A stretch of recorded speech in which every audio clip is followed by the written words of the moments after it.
말씀해 보면 베드로와 요한이 성령이 충만해서 정해진 기도 시간에 성전에 기도하러 올라가고 있는 것을 보게 됩니다. 그런데 성전에 올라가다가 미문이라는 곳 앞에서 걷지 못하는 자를 누가 메워다 놓아서 거기서 구걸하고 있는 한 사람을 보고 있었습니다. 당시 예루살렘 성전은 여러 구역으로 이렇게 나눠져 있었습니다. 성전이라고 해서 아무나 막 들어갈 수 있는 것이 아니고, 우리로 말하면 이제 보안 규정이 있어서 여기서 여기까지는 누구만 들어가고 그 다음은 누구까지 들어가고 이런 게 있었어요. 그래서 제일 밖에는 이방인의 뜰이 있었습니다. 이방인의 뜰이라는 것은 유대교로 개종한 이방인들이 들어올 수 있는 구역입니다. 그러니까 이방인도 개종을 하지 않으면 성전에 들어갈 수가 없어요. 성전 안에 들어가면 이제 유대인은 아니지만 유대교로 개종한 이방인들, 그들이 갈 수 있는 그런 한계가 있어요. 이방인의 뜰이에요. 조금 더 안쪽으로 들어가면 유대인 중에서 여자들이 들어갈 수 있는 곳이 있어요. 그곳을 여인들의 뜰이라고 불러요. 거기를 지나 들어가면 유대인 남자들이 들어갈 수 있는 곳이 있는데 이스라엘의 뜰이라 이렇게 불러요.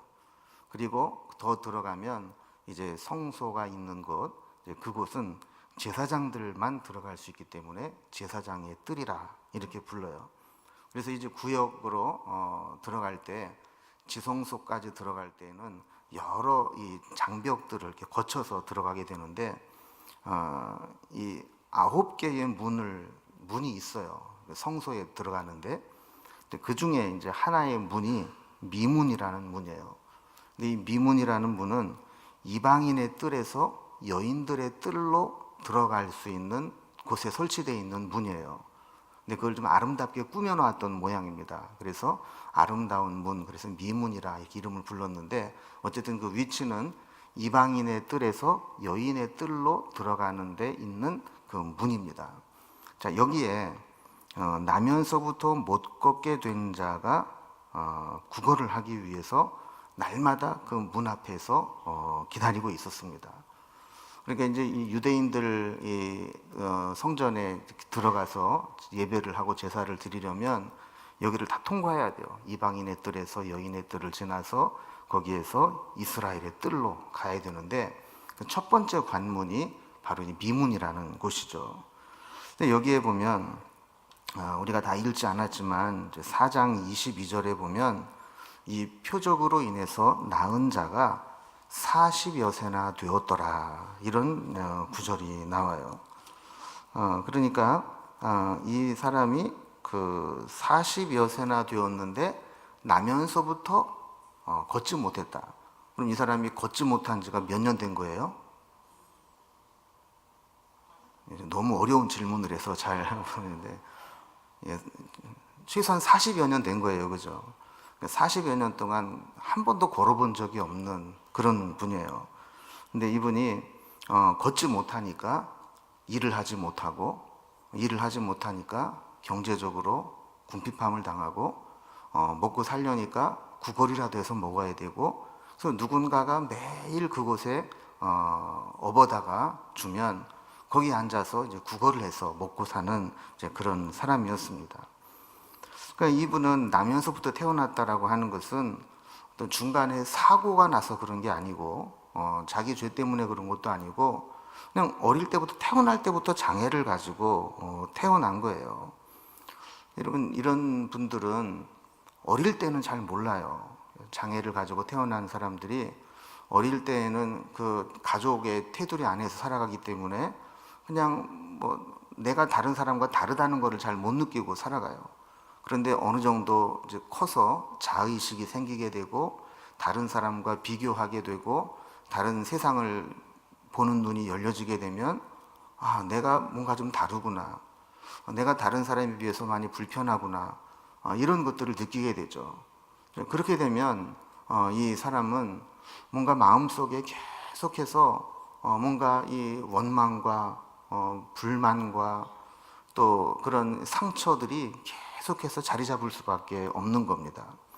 그래도 이 사람은 어쨌든 먹고 살기 위해서 어찌되었든 누군가가 이 사람을 데려다주고 또 그 사람도 구걸을 하고 그렇게 해서 연명을 하고 있었습니다.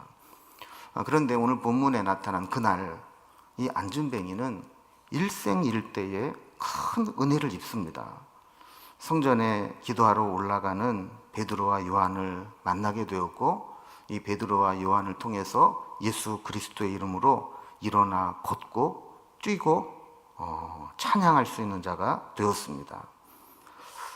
여러분, 은혜는 변화되는 것입니다. 그러니까 은혜는 감동이 아니고 변화입니다. 많은 사람들이 오늘 은혜 받았어요.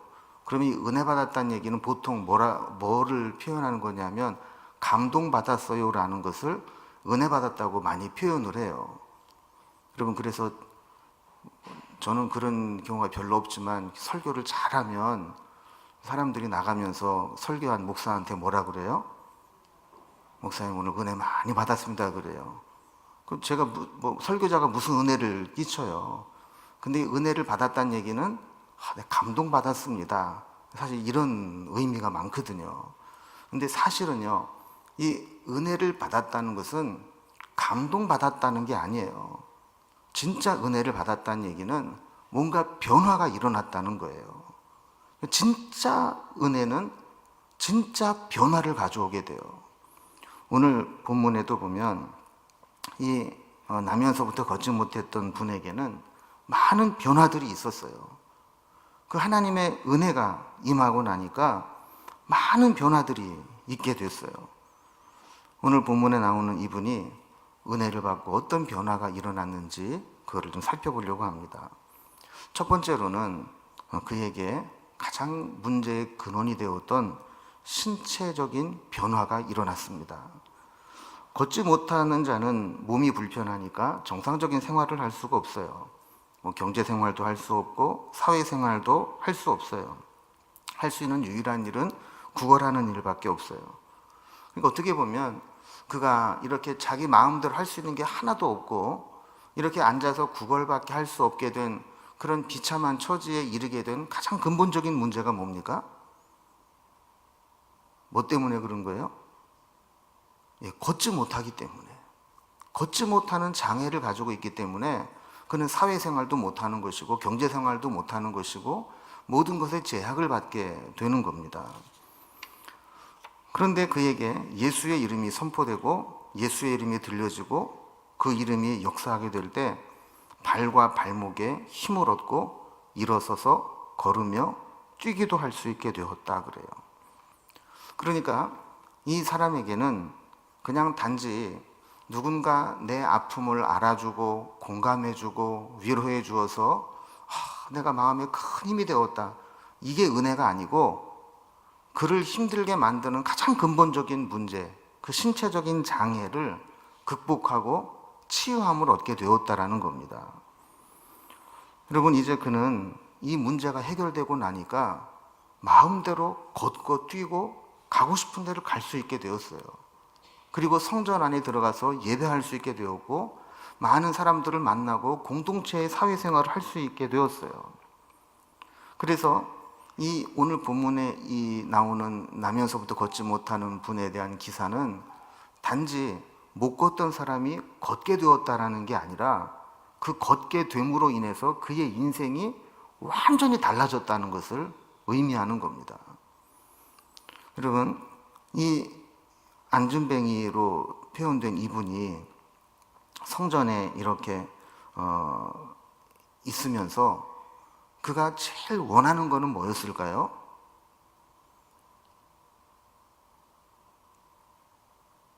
오늘은 누가 신사임당을 하나 주나, 그런 거 아니겠어요, 그죠? 현실적으로 그가 원하는 게 뭐겠어요?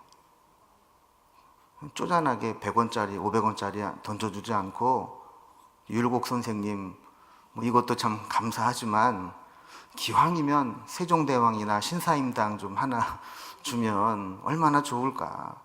그래서 신사임당 2분만 딱 얻어 걸리면 오늘 하루는 그냥 편하게 살 수 있을 텐데, 이게 그가 이제 바라는 전부였을 거라고요. 그런데 우리 주님께서 그에게 주신 것은 신사임당 두 분이 문제가 아니었어요. 그를 걷게 만들어 주었고 그를 비참하고 힘들게 만들었던 가장 근본적인 문제를 해결해 주셨어요. 여러분, 우리가 정말 예수님을 만나고 하나님의 은혜를 입는다는 것은 우리를 비참하게 만들고 우리를 힘들게 만들었던 가장 근본적인 문제를 해결받는 것을 의미하는 겁니다. 나면서부터 걷지 못했던 자에게는 그 가장 근본적인 문제가 걷지 못하는 거였어요. 여러분, 우리에게도 하나님께서 하나만 해결해 주시면 나머지는 저절로 풀리는 게 있어요. 여러분, 청년들이, 제가 전에 설교 시간에도 그런 얘기했지만 희망을 잃어버리고 살아가고 있다고 그러잖아요. 그래서 뭐 3포 세대, 5포 세대, 7포 세대, N포 세대 그런 얘기 했잖아요. 그죠? 그런데 이 모든 것들을 포기하고 살아가는데 한 가지만 해결이 되면 모든 게 저절로 풀리게 되는 게 있어요. 뭐만 해결되면 돼요? 직장만 해결되면 이게 한순간에 다 풀리는 거예요. 제가 어제 어느 유명한 그 교회 그 수련회에 참석을 해서 이제 탐방을 했는데 그 설교 중에 목사님이 자기 청년 중에 이제 삼성에 다니는 그 친구를 불러가지고 상여금을 얼마 받았냐 이렇게 물어보더라고요. 근데 이제 삼성 같은 경우는 뭐 이렇게 배당해 주는 게 있다면서요, 1년에 한 번씩. 그래서 이번에 얼마 받았냐 그러니까 상여금으로 한 번에 5천만 원을 받았대요. 그 본봉 말고. 그러니까 여러분, 그런 직장 하나 딱 잡으면 몇 년 열심히 모으면 집도 사고 결혼도 하고 또 자녀도 낳고 뭐 모든 것도 할 수 있잖아요. 그죠? 그러니까 하나만 해결이 되면 나머지는 다 풀릴 수 있는 것들이 있단 말이에요. 여러분, 우리에게도 마찬가지입니다. 우리에게도 뭔가 지금 우리가 여러 가지를 구하고 있지만 한 가지만 바로 딱 되면 나머지는 저절로 풀리는 게 있어요. 우리가 주님을 정말 만나면, 하나님의 은혜를 정말 우리가 받으면 그 가장 근본적인 문제를 하나님이 열어주시고 해결해 주시고 그 문제를 건드려 주시면 나머지는 그냥 저절로 다 풀려지게 되는 거예요. 그래서 이 나면서부터 걷지 못했던 분도 예수님의 능력으로 그의 가장 근본적인 문제, 걷지 못하는 문제, 신체적인 문제가 해결되고 나니까 나머지는 다 저절로 풀어지는 은혜가 생기게 되는 겁니다. 오늘 우리가 기도할 때 어쩌면 우리도 내게 그 근본적인 문제가 뭔지 모를 수 있어요. 그런데 하나님께서 오늘 우리에게 그것을 보게 하시고 기도하게 하시고 그 가장 근본적인 문제가 해결되는 그런 은혜가 우리에게 임하기를 주님의 이름으로 축원합니다. 자, 두 번째로 이분에게 내려준 은혜는 신앙의 근본적인 변화를 가져오게 되었어요. 문제가 해결되고 신체적인 변화가 일어나는 것뿐만 아니라 그것이 신앙의 변화로 이어졌어요. 자, 8절에 보면 그가 걸을 수 있게 되자 제일 먼저 한 일이 뭡니까? 성전에 들어가면서 걷기도 하고 뛰기도 하며 하나님을 찬송했다 그래요. 여러분, 이 사람은 아까 제가 말씀드린 것처럼 몇 년 동안 거기 왔는지는 모르지만 10살 때부터 와 있었다고 그래도 30년 이상을 성전에 매일 출근을 했던 사람이에요. 그죠? 그런데 성전에 왔는데 항상 어디까지만 갔어요? 미문 앞까지.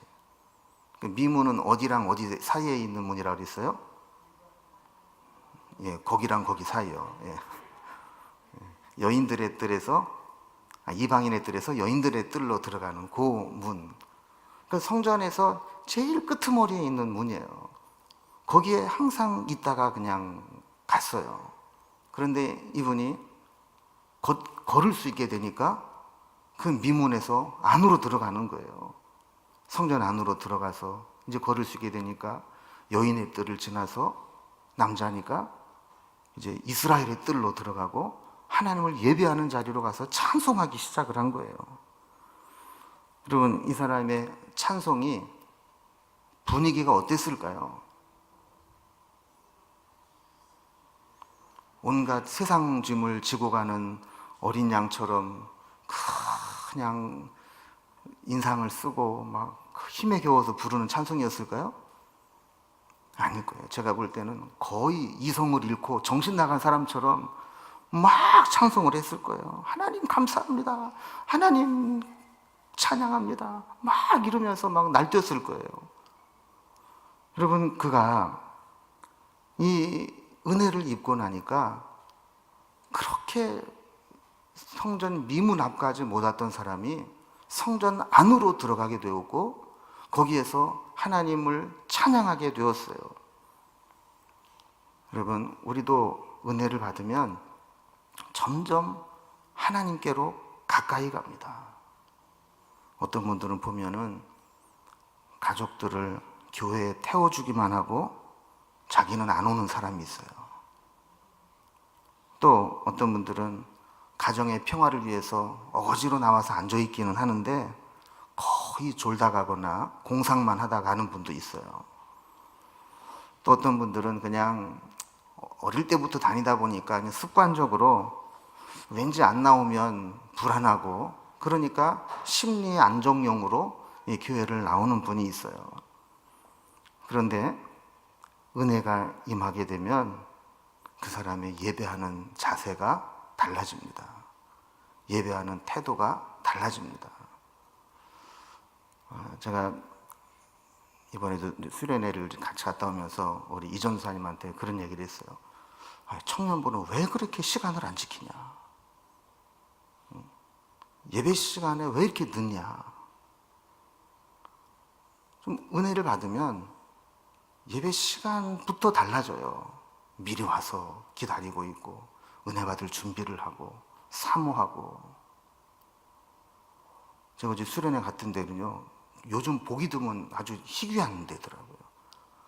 사람들이 앞자리에 앉으려고 예배 시작 1시간 반 전부터 밥 빨리 먹고 와서 앉아서 기다리고 있어요. 그리고 막 자리 맡아놓으면 막 못 맞게 막 하고 막 한 줄에 8명씩 앉으라고 막 밀어놓고. 여러분, 은혜를 받는 데는 다르더라고요. 은혜를 받는 데는 이 뭔가 예배하는 자세가 달라지고 예배하는 모습이 달라지고 하나님께 나아가는 모습이 달라져요. 여기 있던 사람도 늘 불쌍한 표정으로 사람을 만나고 사람에게 구걸하기 위해서 성전에 나왔던 이 사람이 은혜를 받고 나니까 기쁨으로 성전 안으로 들어가고 하나님을 바라보고 찬송하는 자가 되었어요. 여러분, 우리도 이 은혜가 회복되기를 바랍니다. 세 번째로, 은혜를 입으면 우리의 가치관이 달라지게 됩니다. 이 사람은 은혜 받기 전에는 성전에 들어갈 필요가 없었어요. 왜냐하면 하나님을 만나기 위해서 온 게 아니라 구걸을 하러 왔기 때문에. 그래서 사람들이 가장 많이 다니는 곳에 있어야 거기가 명당 자리예요. 여러분, 안으로 들어가면 들어갈수록 올 수 있는 사람들이 적어지잖아요. 그 성전 입구에 있어야 거기는 이방인도 들어가고 여자들도 들어가고 유대인도 들어가고 제사장도 들어가고, 그러니까 여기는 제일 많은 사람들이 다니는 문이니까 여기가 명당 자리죠. 그래서 성전의 지성소에서는 제일 멀지만 사람을 만나고 구걸하기에는 제일 좋은 자리니까 늘 거기에만 앉아 있었던 거예요. 여러분, 이 사람은 아마 그의 삶 가운데 모든 것들을 아마 포기하고 살았을 거예요. 할 수 있는 게 없으니까. 그저 죽을 때까지 여기에서 구걸이나 하고 살면 되지. 이런 피해의식과 패배의식을 가지고 살았을 거예요. 여러분, 많은 사람들이 과거의 상처에 끌려다니면서 살아갑니다. 이 상처를 극복하지 못하면 이 상처가 계속해서 우리를 끌고 다녀요. 그래서 내 의지대로 움직이는 게 아니라 상처가 시키는 대로 막 살아가게 돼요. 그래서 늘 부정적이고 비관적이고 비판적이고 이런 사람이 돼요. 이 사람도 성경에 기록은 안 돼 있지만 그가 무슨 소망이 있었겠어요? 무슨 기대가 있겠어요? 늘 다른 사람들에게 멸시를 당하고, 여러분 보통 사람들이 구걸하는 사람들을 보면 눈빛이라도 따뜻하게 주는 사람이 있습니까? 대부분은 귀찮아한다고요. 또 왜 저기 있어가지고 사람 귀찮게 만들어. 주고 싶은 마음은 없고 그냥 가자니 불편하고, 저 민폐야 민폐 이러면서 지나간다고요. 그러니 그 눈빛을 모르겠어요, 사람인데. 여러분, 그런 눈빛을 받으면서 산다고 생각을 한번 해보세요. 그 사람의 삶이 어떻겠는가.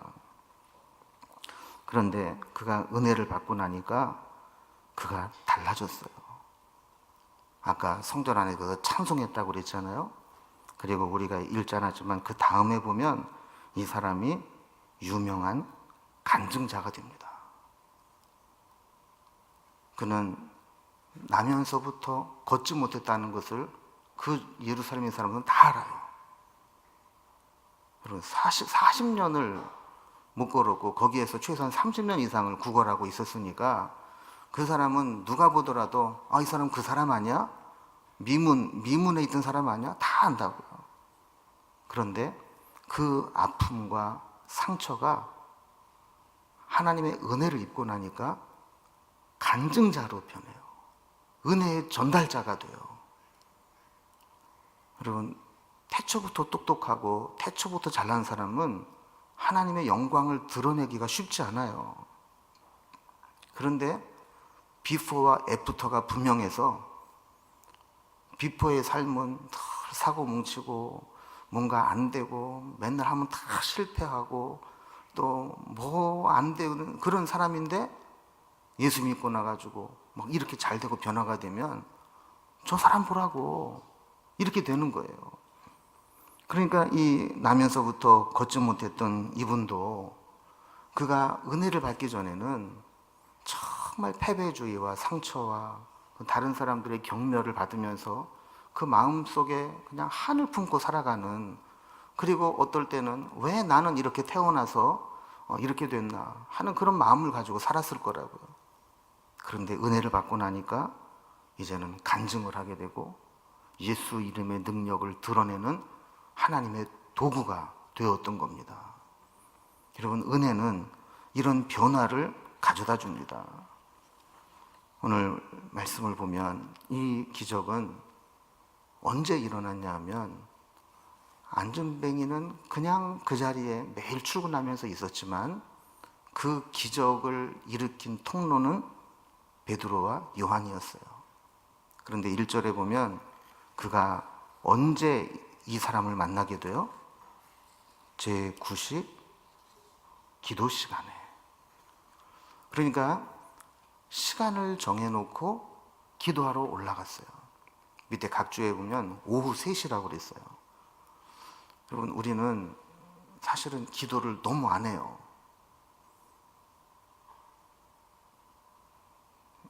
다른 모임 가면 식사 기도는 좀 하시는지 모르겠어요.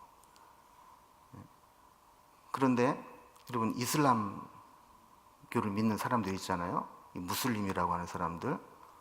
이 사람들은 정해진 시간이 되면 정확하게 기도합니다. 그리고 여러분, 이슬람권에 가보신 분은 알지만 이슬람권의 호텔 같은 데 방에 들어가면 화살표가 이렇게 돼 있어요. 그 화살표가 뭐냐면 그 사우디에 있는 메카를 나타내는 이 정방향이에요. 요즘에는 이 스마트폰에 앱이 있대요, 앱이. 그래서 그 앱을 딱 켜놓으면 거기 나침판이 쫙 가리키면서 메카에 있는 방향을 해서 탁 보여준대요. 그리고 기도 시간이 되면 알람을 해줘서 그 기도 시간을 지키게 만들고.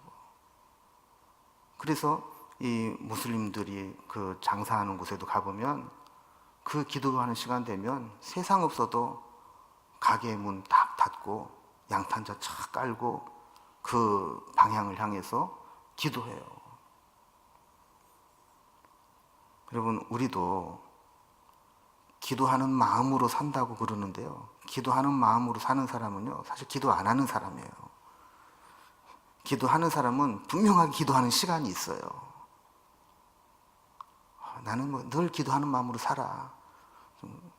말은 좋지만 사실은 기도하는 마음으로 사는 것하고 기도하는 것하고는 다른 거거든요. 그래서 이 베드로와 요한이 하나님 앞에 기도하러 가는 중에 기적을 만납니다. 여러분, 기적이 일어나기를 바라는 자에게는 절대 일어나지 않습니다. 기적은 평소에 기도하고 하나님의 은혜를 구하는 자에게 불현듯 일어나는 것이지, 기적이 일어나기를 소망한다고 해서 기적이 일어나는 게 아니라는 거예요. 하나님은 아무에게나 은혜를 베풀지 않습니다. 아무에게나 복을 주지 않습니다. 기도하지 않는 자에게는 아무리 좋은 것을 주셔도 그게 하나님이 주신 것인지를 몰라요. 그리고 하나님이 그냥 주시면 이게 얼마나 소중한 것인지를 몰라요. 그런데 우리가 간절히 기도하고 기도의 내공이 쌓이고 기도가 1년, 2년, 5년, 10년 쌓이면서 인내하면서 계속 기도하게 될 때 하나님이 어느 순간 기도의 응답을 기적같이 딱 베풀어 주시면 그게 얼마나 귀한 줄을 알고 그 응답을 붙잡고 살아가게 되는 겁니다. 오늘 본문은 두 가지 관점으로 볼 수 있어야 됩니다. 하나는 기도하러 올라가는 베드로와 요한처럼 우리도 기도 시간을 정해놓고 기도의 사람이 되어야 한다라는 겁니다. 그래서 늘 기도 시간을 정해놓고 기도하는 삶을 살아갈 때 하나님이 베드로와 요한을 통해 기적을 나타내셨던 것과 마찬가지로 우리에게도 기적 같은 은혜를 베풀어 주실 것입니다. 또 한 가지 관점은 걷지 못했던 자가 걷게 되는 자의 관점입니다. 여러분, 우리는 이 나면서부터 걷지 못했던 사람을 제3자로 바라보기가 쉬워요. 거기 그런 사람이 있었대. 근데 어쩌다가 재수 좋게 베드로 요한 만나가지고 걷게 됐대. 여러분, 그러면 나와는 아무 상관이 없는 거예요. 여러분, 어쩌면 이 나면서부터 걷지 못하고 구걸하고 있었던 모습이 영적으로 내 모습이다라는 것을 발견할 수 있어야 돼요. 우리가 주님의 능력에 붙잡히지 않는 한 우리는 나면서부터 걷지 못했던 자와 뭐 다를 게 있어요? 신앙적으로 우리가 할 수 있는 게 뭐가 있어요? 늘 상처받고 무기력하고 늘 못한다고 하고 예수를 믿으면서도 그렇게 살아가는 사람들이 얼마나 많아요. 여러분, 예수를 믿으면요 인상이 달라져야 돼요. 이런 유명한 말이 있어요. 낙하산과 인상은 안 펴지면 죽는다. 낙하산을 메고 떨어졌는데 낙하산이 안 펴지면 어떻게 돼요? 그냥 떨어져 죽는 거예요. 마찬가지로 우리의 인상도 늘 굳어있고 늘 심각하고 이러면 결국은 죽는 거예요. 영적으로, 심적으로. 그러나 우리가 은혜를 입으면 영적인 안진뱅이에서 일어납니다. 소망이 없던 자리에서 소망이 생깁니다. 앞길이 보이지 않고 비전이 없던 사람들이 뭔가 꿈을 꾸게 됩니다. 그리고 뭔가 잘 될 것 같은 생각이 막 들고 하나님이 역사하실 것 같은 막 믿음이 생기고 그러면서 삶이 달라지기 시작합니다. 여러분, 세상 사람들이 던져주는 그 동전, 그것 구걸하고 살아가라고 하나님이 우리를 자녀 삼으신 게 아닙니다. 우리는 그 구걸하는 통을 박차버리고 일어나 걷기도 하고 뛰기도 하고 하나님을 찬양하고 성전에 들어가서 하나님께 영광을 돌리고 사람들에게로 들어가서 하나님의 살아계심을 간증하도록 하나님이 부르신 자들입니다. 우리에게 이런 가치관의 변화가 있어야 합니다. 오늘 이 세 가지 은혜 받은 자에게 나타나는 변화를 살펴봤어요. 자, 첫 번째 어떤 변화가 있었다고 그랬어요? 네, 그 변화가 있었어요. 신체적인 변화인데 우리의 근본적인 문제가 해결되는 그런 변화가 있었어요. 자, 두 번째 어떤 변화가 있었어요? 우리의 신앙의 변화가 있었어요. 성전 그 건물 그 입구까지만 왔던 사람이 성전 안으로 들어가게 되었고, 사람만 바라보고 구걸하던 사람이 찬양하고 예배하고 간증하는 사람이 되었어요. 세 번째 어떤 변화가 있었어요? 가치관의 변화가 있었어요. 소망도 없고 내가 할 수 있는 것도 없고 그냥 구걸이나 하다가 죽지 이랬던 사람이 이제는 하나님의 살아계심을 나타내는 통로가 되고 변화가 되고, 이제는 세상 사람들이 던져주는 그 몇 푼에 연연해하고 그것을 바라보고 소망하고 사는 게 아니라 하나님의 은혜를 사모하는 자가 되었다라는 겁니다. 오늘 기도하는 자에게 이 은혜가 있기를 원합니다. 은혜는 감동이 아니라 변화입니다. 하나님의 은혜가 우리를 변화시키고 우리를 새롭게 하고 우리 가운데 모든 것들을 하나님을 바라보게 만드는 그 은혜가 우리에게 있기를 간절히 기원합니다.